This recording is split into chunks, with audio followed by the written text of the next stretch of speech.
Live for the Export Beer Garden studio, this is the Agenda podcast for Monday the 15th of April. The Agenda, an alternative commentary collective podcast. I'd like to start the podcast by admitting to a sin, if I could. Father Heath, I've sinned. Please forgive me. I left the Warriors game early on Saturday afternoon. Oh my God, did you? Mm-hmm. Yeah. Because I'm not proud of it. I was there. I know. And I saw you. I had given up hope. Yeah. But then hope appeared out of nowhere. And I was in an interesting position where I'd had quite a lot of Pinot Wahs, so I already didn't understand anything. Yeah.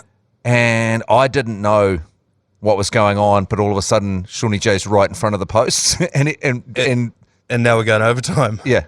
In my defence, the reason I left early, anyone that's been to Mount Smart Stadium recently knows how long it takes to get out of there. Yeah. And I was going to support my friend Kaylee Bell at her concert at the Auckland Town Hall. Oh, yeah, good on you. And I knew if I stayed any longer, I would be there for about 2 hours. I'm going to miss the concert. Yeah. That's why I left, not because I'd lost faith. And I was watching the game on the Southern Motorway driving back into town. And I couldn't believe that it was still going on. And so imagine my relief when it goes on to be a draw and we don't actually win the game. Because if we had won that and I had left the game early, I would have felt absolutely disgusted. It felt like, because I stay around in that bar at the Lily World out there, and I went there beforehand and I stayed there afterwards, and it felt like a win at the bar afterwards. Yeah, right. Because if you go down and then you come up, it's a win, you know? Yeah. And so when we were 16, nothing down, and it just to come back and take the points, and it's so tight in that competition now, because the difference between that 1 point is the difference being tied with teams that are, at 13. This happens every year. Someone gets to jump up into the top four because they had a draw at some point earlier on in the season, and it's the only differentiating. I mean, obviously, you'd rather have a win because that puts you outright ahead of the other teams. Absolutely. But the 1 point always comes back to help a team later on in the season.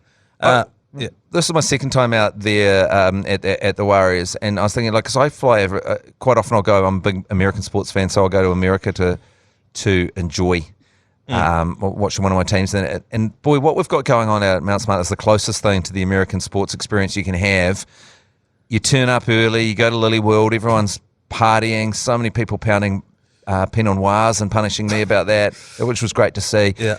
Because who knew you could get Pinot Noir out there? I didn't. And then you go in, and the hype up and the way the game starts and everything. They're doing such a great job out there. They're doing a really great job. And you know they're doing a great job because there's a slight disappointment when the game starts, because you're so hyped up with the build-up, and then there's a sort of quiet that comes in when the game actually kicks off. A malaise. Yeah. Well, what it is people locking in. It's like if you're at a party and the food comes out and all of a sudden it goes quiet. Yeah. It's because people are locking into what's actually happening. Yeah. It was a great experience. Yeah. But one thing I'll say, because I know G Lane called me last night and said that he wanted to go me on the Pinot Wahs, and he's trying to move the curse over to the Pinot Wahs, but doesn't quite work because the Grim Reaper, he wasn't there, but he's saying with all this Pinot Noir, because Radio Hauraki got about 150 pictures of people drinking Pinot Noir in front of their TVs sent in to us, that the whole thing's blasting off, and he said that's somehow responsible for a draw. No, Grim Lane. That you don't get to choose where the curse goes. The curse is on you. You can't transfer a curse that way. Reach out Egyptologists, but I don't know how curses. Yeah, if we've got any Egyptologists listening, how does the curse? Can someone make up a new curse? Because even if he has another curse going, that doesn't mean that his curse is stopped. No. They're just two curses. There's two curses. Yeah. I think the only way would be if he was to somehow, or if you were to accidentally crack open his sarcophagus, and then it transferred onto you, and thereby the Pinot Noirs. Yeah. It was good to see the Pinot Noirs out in the wild. Yeah. I saw you out there getting your reds. I honestly did not know you could get a red wine at the Warriors. Yeah. And I drink quite heavily at the Warriors games. Yeah. Well, and I want to say, I'm a huge supporter of the Pinot Wahs, as I guess one of the creators of it, but it's a bad idea. And and now I know I'm locked into it. It's going to cause problems. Because so I had my friend came round, and we had some pre-games before we drove out there. And then we were out there and we had a few. And then I was so confused because, I've become lazy and I mainly watch TV on the couch where someone's telling me what's happening, so I don't, I get guided through it. Yeah. I'm in the dark and I'm like, I don't know what the fuck's going on here. I can't keep up with the counts. I never know what tackle it is. Yeah. Yeah. I'm always looking around. What is it? Is it fourth? What is it? Like the whole thing. I don't know what's. I'm not being sort of handheld through it, so I'm a bit confused. Plus, your head's full of red wine, which makes you so stupid. It's a stupefying drink. Yeah. It's for like all the blood goes to your head, but no brain activity goes in there. And then straight afterwards, I was going to a party, a nice party. With my girlfriend, she was already there, and I was meeting there. This and it was is dangerous. quite a sophisticated party, and I get dropped off there, and I come in, Steaming mad and she goes, "Babes, you're slurring." I say, "Well, no, I'm not." Racially? No, I just came in slurring racially, just throwing them around as I do if I have any kind of alcohol. No, I just came in and I was like, and then I was so out of step with what was going on there because 3:30 I started at the build up. Yeah. And I'm arriving at this party after the Wahs and after a bit of a session at Lilyworld, and I'm going, if you're not a wine drinker, you're not geared because you drink it like a beer, and you end up just being dumped in polite society. It's an absolute piece of shit. You're covered in red wine stains. Your teeth are bright red. Your breath. You're raving about Shawnee J. You've just found out about a rule where the ball lands. That's where they kick the penalty from. And you're going to repeat that 400 times. But luckily I was safe because there was a room off to the side of the party, and then suddenly a bunch of other Wahs fans turned up, and they were even more disgustingly steamed as me. So I could hide in plain sight with them. But anyway, I just want to say Pinot Wahs with caution. Yeah. No, but like I said, it was good to see them out in public. It was good to see the 4-pack. I think that was me that took the video of you walking up the stairs there with the Pinot Noirs. I was wondering who took that video. Where were you? Just a couple of seats behind you. You never came and said hello. Elitist, I couldn't get in there. We were sitting way up in the nosebleeds, our seats, which I quite enjoyed, particularly when it started hosing down at the ground. Yeah. It was good to be sort of under a bit of cover. A trick for young players, if you can't keep track of the tackle count, it's on the screen. So as you're watching the game, I'm just flicking back and forth to the screen. Oh, I know I'm doing that, but I'm still asking because I've had so much red wine. I'm still going, what is that? What's going on? Yeah, you're right, because the other thing that happens is when the opposition score, there's nothing. Nothing happens. The fireworks don't go off. Nobody cheers. And you're like, wait, did they score? Is that what that looks like? And sure enough, they did. A little disappointing from the Warriors. There were a lot of, it was hosing down at points there. Swirling rain. And the fact that we missed a couple of conversions that could have won us that game. We missed an easy conversion but slotted hard conversions. I kind of feel like I've sort of thought this about Super Rugby for a while. I reckon we just do away with kicks. Yeah. It's not really... That's what Larry David's campaighning heavily in the NFL. In the NFL to get rid of the posts. Because no kicks. His point, particularly with the NFL, is that a kicker on an NFL team is not a football player. Yeah. Everyone else is a football player, but this dude, all he does is kick. He doesn't do literally anything else. Yeah, well, I've thought about that a little bit with rugby union as well, with lineouts. I'm like, that's a totally different game than you're playing a game, and then you've got this other little game where you throw the ball and everyone lines up. It's a different game from the other one. It's more like volleyball or something. How would you do it? I guess it's basically just like the football throw-in. Yeah, it's just they all line up to contest it. Yeah, just get rid of the lineup to contest it. I reckon you just get there and you just huff it in. But anyway, that's just, I'm not sure if that's right. But yeah, his point as well is, and there's two different types of kicking. So there's the punting in NFL, and then there's, the restart kick, which they basically, every now and then you do, run the length and get it back. But more than not, they'll take the mark or it'll bounce in the dead ball and they'll have the ball again at the 25. Yeah. It does seem like you're shutting down the actual game for that, so I can see Larry David's point. So what you're saying is the conversion. It's really an aftermath. It is like the game, isn't it? You've been playing a game and then you're sort of playing tiddlywinks. Yes, that's right. And my biggest issue, I understand why it exists. The whole point was back in the day, you scored a try. And it was called a try because you then got to try and kick the ball over. Yeah. And that was actually worth more points than scoring the try itself. But which seems like a convoluted way, and it is very English. Very English. Like why, And then did someone one day notice that no one gives a shit about the kicks? It's all about the tries. Yeah. And so then, but They're probably playing it at walking pace at that time. It's just a disappointing way to lose a game Yeah. because your kicker missed. Yeah, when he's just one of your guys. Yeah, and I wonder... And no one, the rest of the team can't really have a say in it, and it's a different skill. Yeah, it's interesting. The ramifications would be that, well, I mean, they are already. A try in the middle of the field is worth more than the try out wide because the conversion's more likely to go over. Yeah. So, but I mean, everyone's scoring in the corners at the moment anyway, so Yeah. it's not really... Yeah, I don't know. I just think that would completely change the way the game's played. More tries, and I mean... Just make it 5 in the middle and 4 on the side. like scoring zones. Scoring zone. Yeah, and the tram lines you get fewer Yes, points. which sort of makes it equivalent of the conversion. Yeah, which at that point just bring the post back in. I Because it's suppose. gutting as well, because you're really celebrating a fantastic try with Yeah. acrobatics Yeah. down the wing. You want to see human bodies flying. and then you're going, oh yeah, but then the conversion's freaking hard.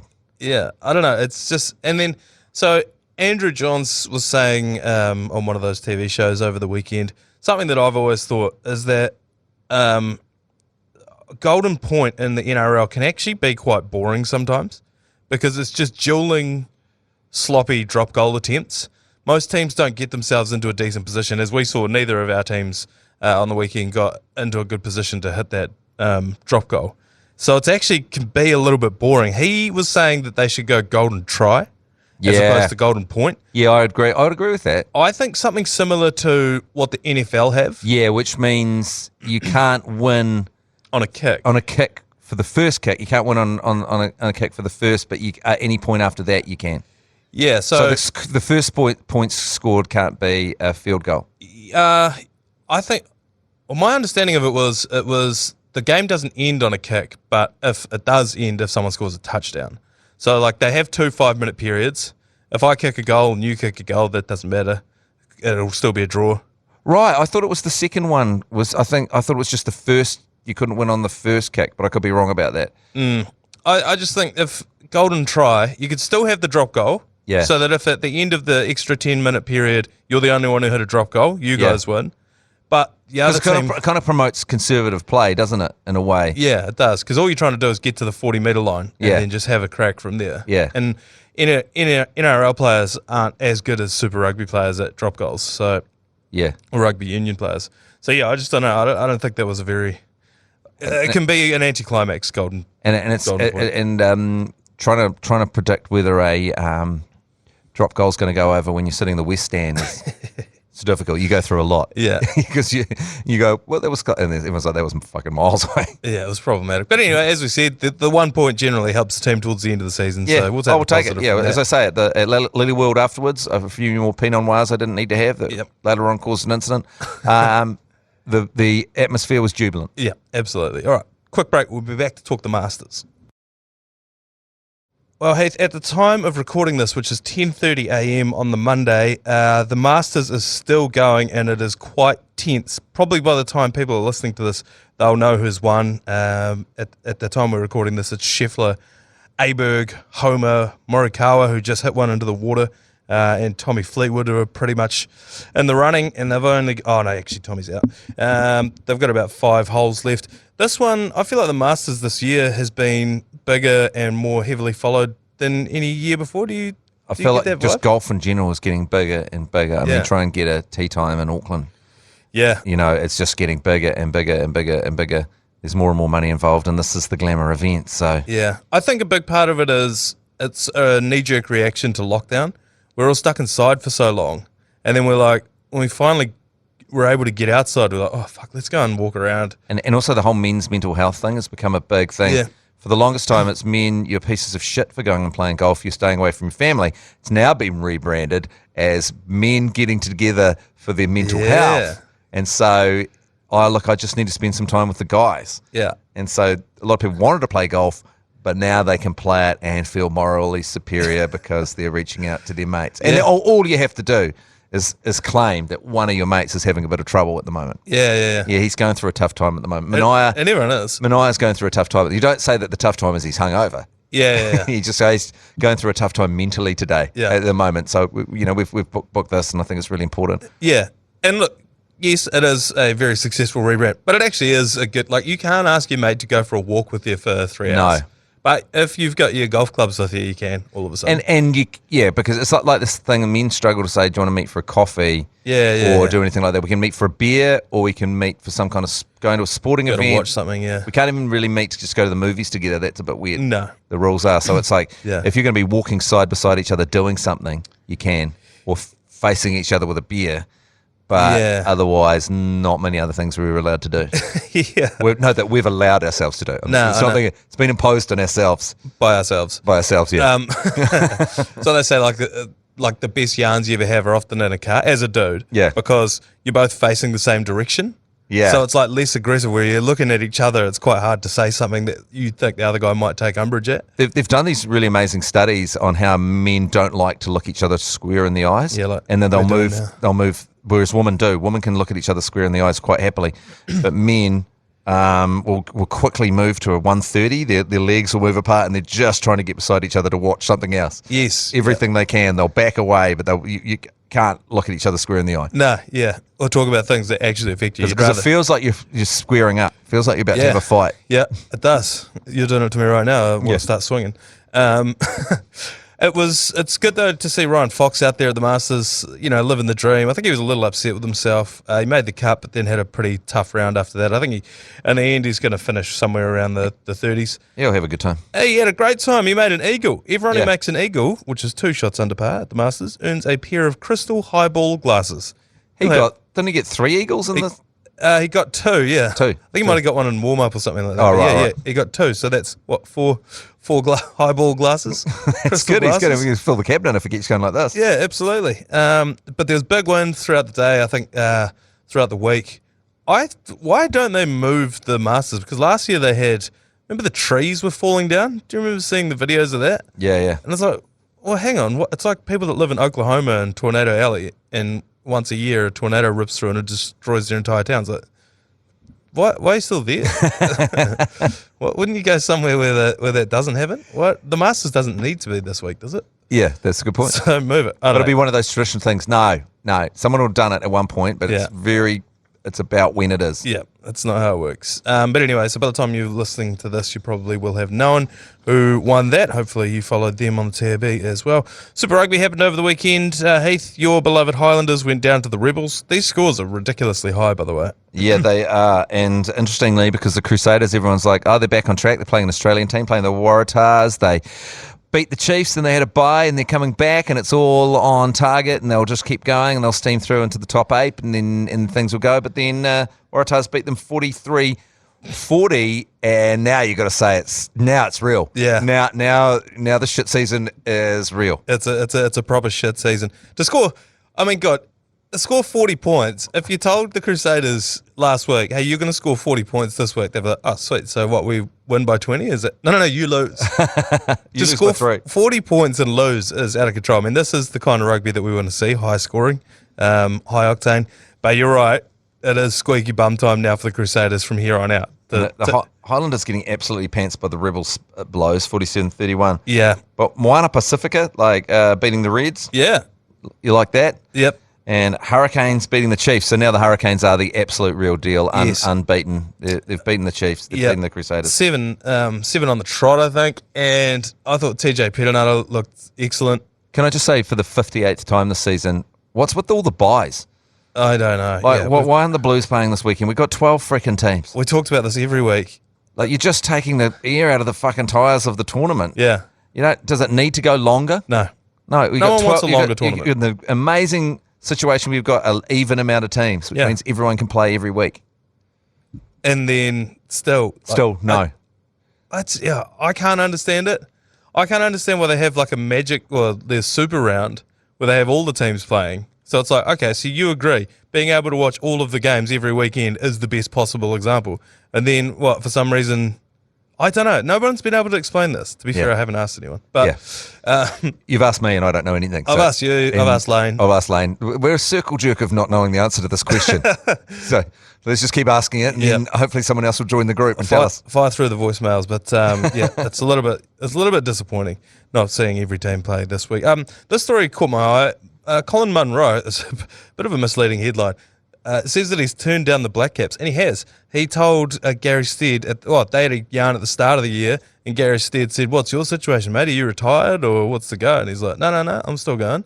Still going on the T20 mercenary circuit. And if you want to pick me for the T20 World Cup, I'll do it. And apparently then Steady said, "Well, why don't you come to Pakistan?" He said, "Well, I'm not going to do that, but I will come to the T20 World Cup." And there's an interview with him on, I think it's Stuff at the moment, but I prefer the Herald. And he is basically saying that he's on that T20 mercenary circuit. This is basically the only week where he isn't playing cricket. Yeah. And he's like, "This is real unfortunate. I do want to play for the Black Caps, but God, I need a week off. I haven't seen my family and blah, blah, blah." And it's no easy, relaxing, just blast over to Pakistan. Nah. Multiple flights. Quite intense situation. Yeah. Like if it was a tour of the West Indies, it might have been a bit more agreeable. If it was a game in Tassie, then sure. But yeah, I don't know. He's 37 years old. Would you like to see Munro at the T20 World Cup? Oh, well, he's very good in, these tournaments, Yeah. And, if people are going to bowl leg side knee roll, then he's going to get a lot of runs. Yeah. So he's been out of the game for a while because I feel like they worked out Colin Munro after a while. He was smashing it around and they just worked out where to bowl to him, which is like where to bowl to everyone, which is sort of top of off stump. Yeah, right. But people didn't work that out for a while. So I don't know. I guess I would. Yeah, of course. He's smashing it around. Yeah. He does very well in the Big Bash. Yeah.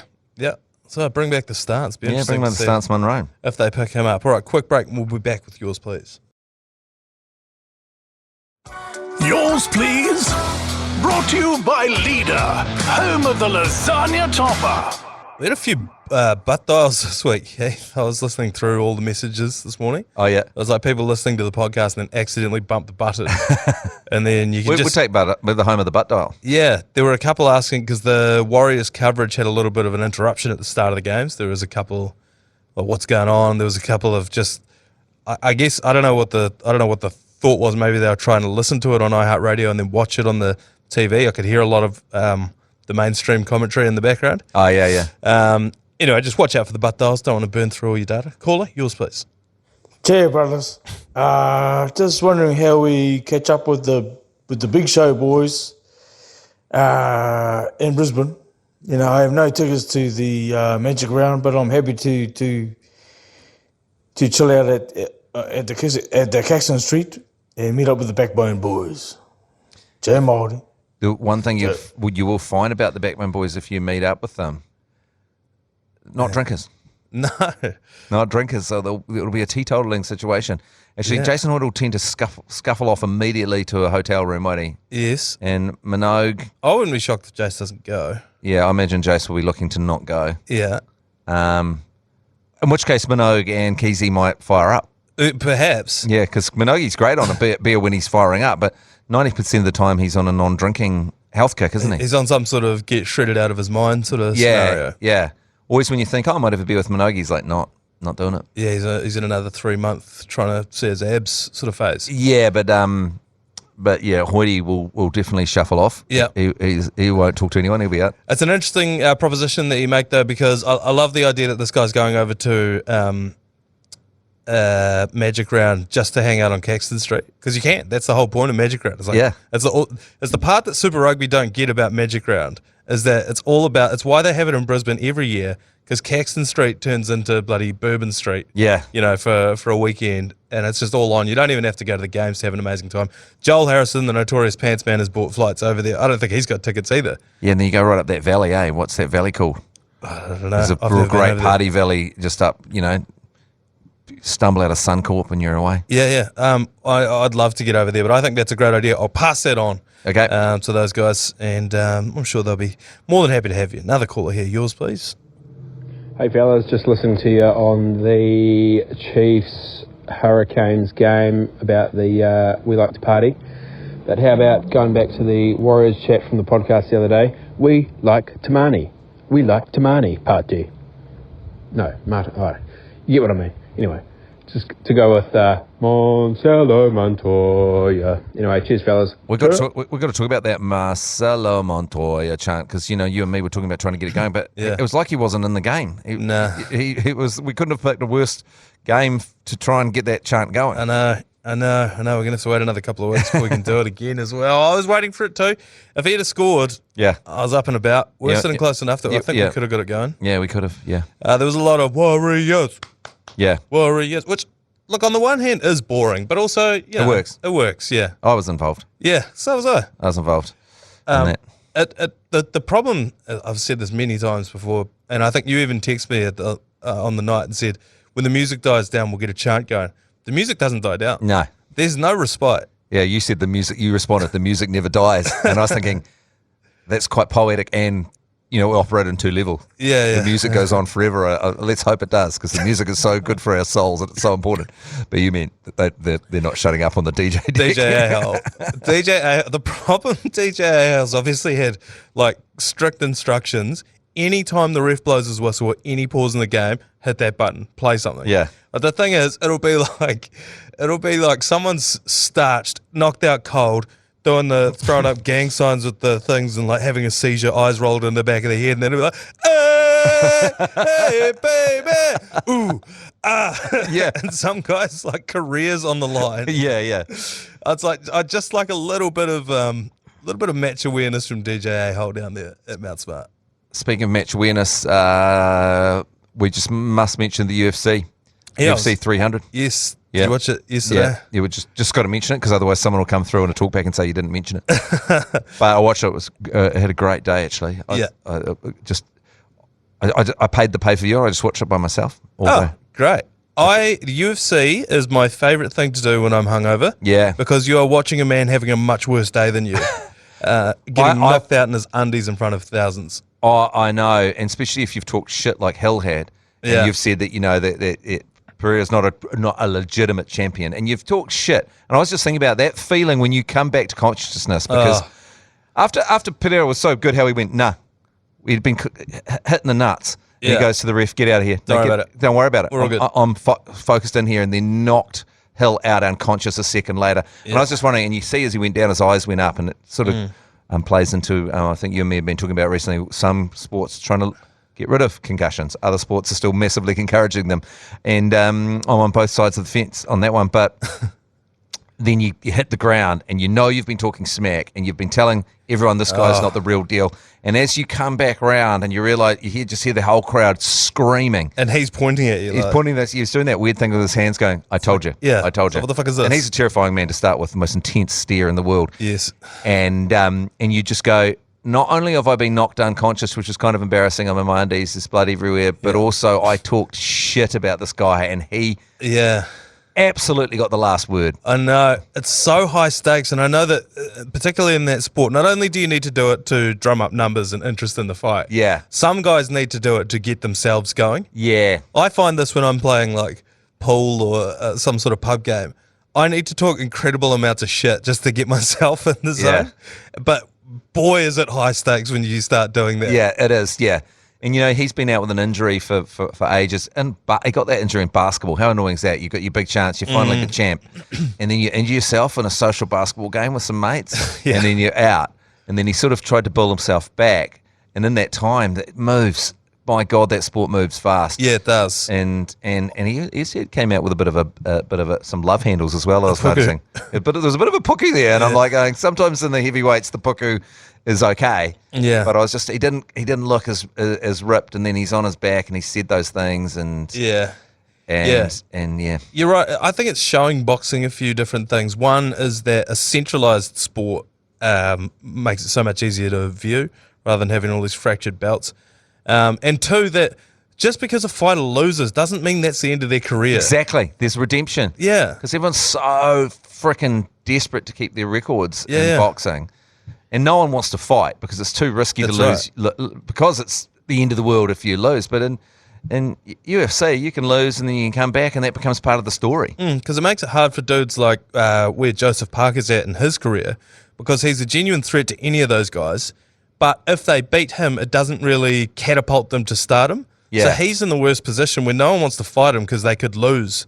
But also the incentive to beat him isn't high enough, you know what I mean? Yeah, and the population base in New Zealand, the support group's not big enough for it to be a really super lucrative deal. Yeah, but I think another couple of wins for him would do that. Yeah, and then the BMF belt, was one of the great. Max Holloway, he's done this a few times where he just points at the centre of the... At the end? Yeah. How good's that? Like, I've thrown it all. I've won. Yeah. I've won I'm, take it out of the judge's hands if you can, but he was so far ahead. Yeah. I mean, just throwing so much more. I mean, the guy...